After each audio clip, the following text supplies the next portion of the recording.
এই বক্তৃতা দেখুন শুনুন, এই যে টাকান স্যার টাকান উনি নেতৃত্ব দেয়। এখন আমি একটা ভুল করলে আমাকে চড় মারবে, সেই সাহসটা আছে, আপনার সেই সাহসটা নেই।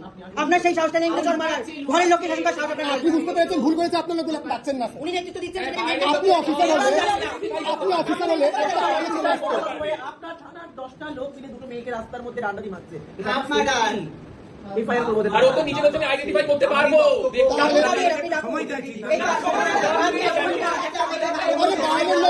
সময় কেন চাইছেন? আপনি খুঁজতে যাবেন তাদেরকে, তারা কি বাইচোর?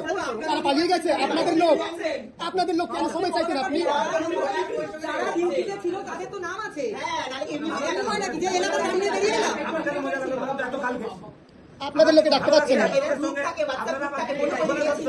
হ্যাঁ সব জানি। এতক্ষণ ক্যামেরা করছিল, যেই দেখানো হয়েছে ক্যামেরা খুলে রেখে দিল সব। ওনার বুকে ক্যামেরা, ওনার ফোনে ক্যামেরা, যে খুলে দেখালাম ডাকগুলো সব ক্যামেরা সব যেটা তুলে রেখে দিল, সব তুলে রেখে দিয়েছে। ওখানে ক্যামেরা জিজ্ঞাসা কর, রিকর্ডিংটা বার কর, রিকর্ডিং দেখাতে বল। তোর ওখানে দাগগুলো নেওয়া হয়নি, ওর পাছায় মেরে পাছা থাকিয়ে তোর দাগগুলো নেওয়া হয়নি। আমরা দেখাচ্ছি, যে ওনার খুলেছি, ক্যামেরা খুলে রেখে দিল ফট করে, সবাই দেখেছে। আমি নিজেই দেখেছি।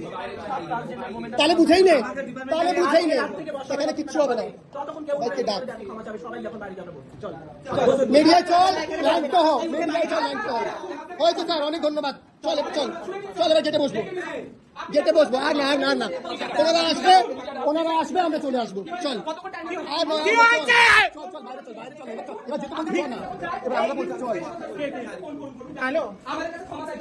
আরে চুপ কর, চল বাইরে চল। তোরা করিকর হয়ে গেছে, কোনো সমস্যা নেই এখানে, চল। সরি তো আমরাও কি করছি, আমরাও সরি বলবো, আমরাও করে সরি বলবো। না আসেন, আপনার মধ্যে কোনো মানুষত্ববোধ নেই? আমার সাথে কি হয়েছে? না স্যার, এই জিনিসটা দেখে আপনি বলছেন আমি দেখবো, আপনাদের লোককে দেখবেন। বাইরের লোক ছিল না স্যার, বাইরের লোক থাকলে আপনি বলতাম স্যার আপনি খুঁজুন। আপনার ঘরের লোক, বাইরের লোক হলে আমরা এখানে থানায় এফআইআর করতে আসতে আপনি বলতেন যে বাইরের লোক পালিয়ে গেছে, খুঁজতে হবে। আপনার থানার লোক মেরেছে, আপনি এখন টাইম চাইছেন আমাদের কাছ থেকে। ঠিক আছে, ডেট টাইম সব দেওয়া হচ্ছে আপনাকে, আপনি চাইছেন না তাদেরকে। চল আমরা বলছি সারা রাত বসে থাকতে পারি আমরা। চল আর কিছু ওদেরকে দেখতে বলছে। চল এই যে এইসব নিয়ে ঘুরে বেড়াচ্ছি, এইসব রিপোর্ট নিয়ে ঘুরে বেড়াচ্ছি। চল